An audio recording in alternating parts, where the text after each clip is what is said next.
अगर आप option trading करते हैं, प्रॉफिट आपको कभी कभी होता है लेकिन मंथ के एंड में आपके पास में पैसा नहीं बचता, तो यह वीडियो आपके लिए अनकंफर्टेबल हो सकता है। क्योंकि आज के इस वीडियो में मैं ना ही आपको कोई इंडिकेटर बताऊंगा, ना ही कोई स्ट्रेटेजी बताऊंगा, बल्कि एक ऐसी सच्चाई बताऊंगा जिसे ज़्यादातर लोग जो है वो स्वीकार करना नहीं चाहते। क्योंकि ये ऐसी सच्चाई है जो अगर आपने स्वीकार कर ली तो मार्केट में आप नुकसान करने से बच जाओगे।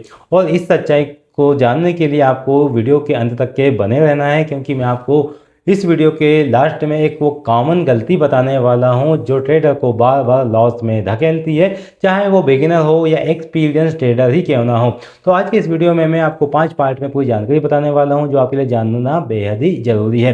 तो दोस्तों चलते हैं, हम वीडियो को आगे बढ़ते हैं। मैं हूं विवेक मालविया, स्वागत करता हूं आपका स्टॉक बिज में।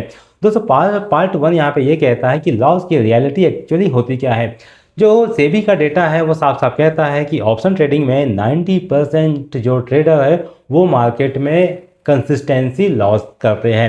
लेकिन सवाल ये नहीं आता कि लॉस क्यों होता है, सवाल ये आता है कि इतने सालों से वही लोग सेम गलती को बार बार रिपीट क्यों कर रहे हैं, बार बार एक ही गलती को क्यों दोहरा रहे हैं। सोचिए, ज़्यादातर ट्रेडर मार्केट को नहीं खुद को समझे बिना मार्केट में ट्रेड करते हैं। अब मार्केट तो अपनी दिशा में चलता है, मार्केट अपने डायरेक्शन में चलता है, आप वही टूल वही इंडिकेटर को फॉलो करते हैं जो बाकी लोग भी करते हैं। लेकिन एक्चुअली क्या होता है कि टूल इंडिकेटर अपने हिसाब से चल रहा है, लेकिन जो ट्रेडर होता है वो होप में ले लेता है। अब चार्ट पे एंट्री पॉइंट दिखाई नहीं दे रहा है, फिर भी लगता है कि ये पॉइंट के बाद में डाटा भागने वाला है या गिरने वाला है, तो वो पहले ही एंट्री कर लेता है, जिसके कारण मार्केट में क्या है कि नुकसान होने लगता है। अब पार्ट 2 को समझिए। पार्ट 2 क्या है कि पहली बड़ी गलती क्या कहती है। ऑप्शन लॉस की पहली वजह है कि उम्मीद के भरोसे बैठ जाना। अब प्राइस क्या हुआ कि थोड़ा हमारे अगेंस्ट गया। सपोज मानो कि हमने कोई प्रीमियम 100 रुपीज़ का प्रीमियम हमने बाय किया। अब 100 रुपीज़ की प्रीमियम पे बाय करने के बाद ट्रेडर सोचता है कि थोड़ा वेट कर लेते हैं, क्या होगा, वापस मार्केट रिकवर कर जाएगा। वो 100 रुपीज़ का प्रीमियम 90 रुपीज़ पे आ गया और ट्रेडर ने क्या सोचा, 10 रुपये है रिकवर हो जाएगा। फिर 90 से क्या हुआ, वो 80 आ गया, 80 से 70 आ गया। अब यहाँ पे उस ट्रेडर ने क्या किया कि ना ही कोई स्टॉप लॉस को ध्यान में रखा कि स्टॉप लॉस लगाना है, और ना ही कोई स्ट्रेटेजी को फॉलो किया। अब क्या होता है, यहाँ पे जो हम ट्रेडिंग कर रहे हैं वो ट्रेडिंग नहीं हुई, वो ट्रेडिंग क्या हो गई, गैम्बलिंग हो गई। अब हम यहाँ पे मार्केट को गैम्बल करने लग गए हैं, जिसके कारण क्या हुआ कि हमारे साथ मार्केट में लॉसेस होने लगे। अब क्या कहता है कि और यही गलती दूसरी नई गलती को जन्म देती है।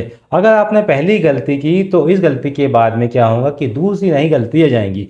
अब पार्ट 3 में मैं आपको बताता हूं कि दूसरी गलती क्या है। ज़्यादातर ट्रेडर्स एंट्री पर फोकस करते हैं। अब जितने भी ट्रेडर हैं वो क्या करते हैं कि एंट्री पर फोकस तो कर लेते हैं, लेकिन एग्जिट का प्लान नहीं करते कि एग्जिट उनको कहाँ करना है, और स्टॉप लॉस ऐसे में वो नहीं लगाते हैं, कैपिटल का रूल फॉलो नहीं करते हैं, और सिर्फ स्क्रीन पे नज़र रखते हैं। क्या होता है कि जब भी अगर मान लो कि 100 रुपीज़ के प्रीमियम पे कोई ऑप्शन का स्ट्राइक प्राइस ले लिया, अब क्या करेंगे कि स्टॉप लॉस को नहीं लगाएंगे, जबकि स्टॉप लॉस लगाना और टारगेट लगाना मैंडेटरी होता है। क्योंकि ऑप्शंस के अंदर काफ़ी ज़्यादा वॉलेटिलिटी होती है, कब उसका टारगेट हिट हो जाए और कब इसका स्टॉप लॉस हो जाए और उसके नीचे प्राइस चले जाए, कोई गारंटी नहीं होती है। ऐसे में हमें स्टॉप लॉस और टारगेट लगाना काफ़ी इंपॉर्टेंट होता है। लेकिन क्या करता है, एक बिगिनर हो या एक्सपीरियंस ट्रेडर हो, एंट्री को तो उसने प्लान कर ली, लेकिन उसके बाद क्या करता है, वो चार्ट वगैरह को नहीं देखता है, कोई दूसरी चीज़ें नहीं देखता है, वो उठा के देखता है अपने पोजीशन वाली विंडो को ओपन कर लेता है, जिसके अंदर उसका प्रॉफिट एंड लॉस जो है वो चलते हुए उसको दिखाई देता है। अब मार्केट को यहाँ पे ये फर्क नहीं पड़ता कि आप कितने कॉन्फिडेंट हो। मार्केट जो है वो देखता है आपका रिस्क मैनेजमेंट, कि आप मार्केट में कितना रिस्क मैनेजमेंट को लेके बैठे हो या उसके आधार पे आप काम कर रहे हो।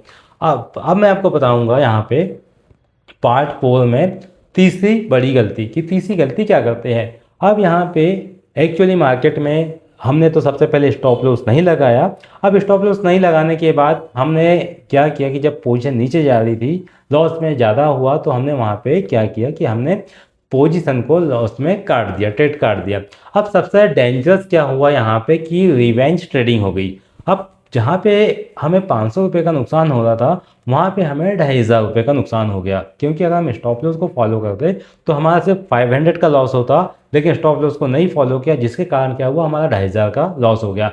अब ऐसे में कई लोग रिवेंज ट्रेडिंग स्टार्ट कर देते हैं, यानी कि ये सोचते हैं कि आज की डेट में ही हमें उस लॉस को रिकवर करना है, और यही सोच क्या है कि पूरे की पूरे कैपिटल को रिस्क में डाल देती है, और ऐसे में जो पूरा कैपिटल है वो पूरा की पूरा खो जाता है, और ये भी होता है कि एक ही दिन में डीमैट अकाउंट हमारा पूरा ज़ीरो भी हो जाता है। अब मार्केट में से बदला लेने वाला ट्रेडर मार्केट में कभी नहीं टिकता।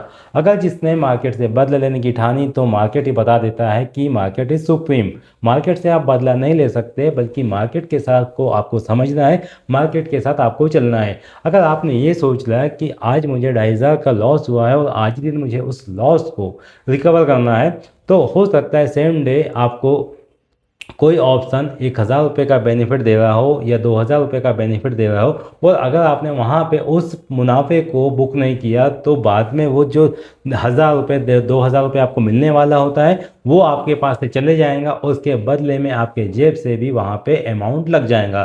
तो इसमें क्या होता है कि हमें मार्केट को चैलेंज नहीं करना है, बाकी ऑप्शन का या जो डेटा कह रहा है उस डेटा को हमें फॉलो करना है, जिसकी जितनी प्रॉफिट देने की संभावना है हमें उससे उतना ही लेना है। ज़्यादा इमोशंस में आकर अगर हम ट्रेड करेंगे तो मार्केट हमारे इमोशंस के अगेंस्ट जाके हमारा सारा कैपिटल जो है वो खाली कर सकता है। अब आप यहाँ पे समझिए 5 नंबर का पार्ट जो सबसे इम्पोर्टेंट सवाल है। अब सवाल ये है, अगर प्रॉब्लम इंडिकेटर नहीं है, स्ट्रेटेजी नहीं है, तो प्रॉब्लम एक्चुअली कहाँ आती है? प्रॉब्लम है दोस्तों डिसिप्लिन की कमी और सीखने की जल्दबाजी।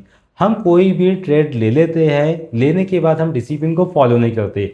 एक्चुअली क्या होता है ऐसे में कि हमने कोई ट्रेड लिया, ट्रेड लेने के बाद ना ही हमने वहाँ पे स्टॉप लॉस लगाया। पहले तो हम एक दिन पहले काफ़ी ज़्यादा स्ट्रैटेजी बना लेते हैं कि अगर मैं कोई प्रीमियम को बाय करूँगा तो मेरा टारगेट 10 रुपये का रहेगा, स्टॉप लॉस 5 रुपये का रहेगा। लेकिन जब मार्केट में हम एंटर करते हैं तो ना ही हम 5 रुपये का स्टॉप लॉस लगाते हैं, ना ही 10 रुपये का टारगेट लगाते हैं, और यह डिसिप्लिन की कमी हमें मार्केट में लॉस की ओर धकेल देती है। और सबसे बड़ी बात यह है कि सीखने की जल्दबाजी। अगर मान लो कि कोई स्ट्रैटेजी हमने सीखी है तो क्या करते हैं, सीखने के बाद उसे डायरेक्ट लाइव ट्रेड में अप्लाई कर देते हैं, जबकि हमें उसे पेपर ट्रेडिंग पे या नोटबुक पे मेंशन करना चाहिए कि इस डेटा को यहाँ पे मैंने एंट्री ली है, मेरा स्टॉप लॉस इतना हो रहा है, मेरा टारगेट इतना हो रहा है। उसे आप कम से कम 1-2 महीने का समय दीजिए, उसके बाद आप लाइव मार्केट में सिंगल आउट के साथ जाइए, तो आपसे गलती कम होंगी और आपके लॉस की संभावनाएँ घटेंगी। अब यहाँ पर मैं आपको बताता हूँ पार्ट नंबर 6। तो पार्ट नंबर 6 जो है वो आपके लिए लर्निंग का पॉइंट रहने वाला है। अब मार्केट में एक छोटी सी गलती लाखों का नुकसान करा सकती है। अगर मान लो आपने एक छोटे से लॉस को बुक नहीं किया तो वही जो लॉस है वो आपको एक बड़े लॉस की ओर धकेल देगा, और एक सही सीख उसी नुकसान से जो है वो बचा सकती है, जैसे कि मैंने आपको बताया है। इसलिए प्रोफेशनल ट्रेडर हर दिन ट्रेड नहीं करते, और मैं भी यही बात आपको बार बार कहता हूँ कि आपको मार्केट में जो है वो डेली ट्रेड नहीं करना चाहिए। ऑप्शन का डेटा आप प्रॉपर पढ़िए, ऑप्शन को डेटा को पढ़िए, उसका जो चार्ट आपका कहता है चार्ट के साथ जाइए। महीने में 20 से 22 ट्रेडिंग सेशन होते हैं, लेकिन 20-22 ट्रेडिंग सेशन में हमें काम नहीं करना है। हमें अगर काम के 5 ट्रेडिंग सेशन ही मिल रहे हैं तो उन 5 ट्रेडिंग सेशन में ही हमें काम करना है और वहीं से हमें मुनाफा गेन करना है। और यही बात जो है वो हमें डीसीपी सिखाता है, जो आपको यहाँ देखने को मिल रहा है। डीसीपी पैटर्न यही कहता है कि मार्केट में अगर आपको बने रहना है तो आपको स्क्रीन रीडिंग आना चाहिए और सही डायरेक्शन में सही पॉइंट पे आपको एंट्री लेना चाहिए, तभी आप मार्केट में आगे बने रहेंगे। दोस्तों, अगर आपने ये वीडियो अंत तक के देखा है तो आप समझ गए होंगे कि ऑप्शन ट्रेडिंग में सबसे बड़ा एनिमी मार्केट नहीं है, बल्कि क्या होती है हमारी जल्दबाजी। हम ट्रेड लेने में जल्दबाजी करते हैं, स्टॉप लॉस को बुक नहीं करते हैं, टारगेट को बुक नहीं करते हैं। जो हमारे सामने मुनाफा दिखता है 500 रुपये 1000 रुपये का, उस मुनाफे को हम ग्रैब नहीं करना चाहते हैं। ना ही हम स्टॉप लॉस का यूज़ करते हैं कि हमारा प्रॉफिट में कोई ट्रेड जा रहा है तो हम उसको स्टॉप लॉस को लगा दें। तो यही गलती जो है वो हमें मार्केट में लॉस का कारण बनती है, और हमारी जल्दबाजी ये होती है कि हम मार्केट में ज़्यादा और ज़्यादा जल्दी से मुनाफा कमाना चाहते हैं, और यही जल्दबाजी के कारण जो बिगिनर है और जो एक्सपीरियंस ट्रेडर है वो गलती कर जाते हैं। और तो दोस्तों, इस चैनल का जो मकसद है आपको ट्रेड करवाना नहीं बल्कि आपकी गलतियों से बचाना है, और हमारा यही उद्देश्य रहता है कि आप मार्केट को सीखें, समझें और उसके बाद ही आप मार्केट में काम करें। अगर आप मार्केट को इमोशंस नहीं लॉजिक से समझना चाहते हैं तो चैनल को फॉलो जरूर कीजिए, चैनल को सब्सक्राइब कीजिए। ऑप्शन ट्रेडिंग में पैसा एनालिसिस से नहीं डिसिप्लिन से बनता है, ये बात आप समझिए। क्योंकि अगर आपने डिसिप्लिन को फॉलो किया तो मार्केट आपको रिवॉर्ड देगा, लेकिन अगर आपने जहाँ पे भी थोड़ा सा डिसिप्लिन को छोड़ा तो वह डिसिप्लिन जो है आपको काफ़ी मोटा लॉस दे सकता है। आई होप आपको ये वीडियो और ये जानकारी पसंद आई होंगी, तो इस वीडियो को आप लाइक कीजिएगा, दोस्तों में शेयर कीजिएगा।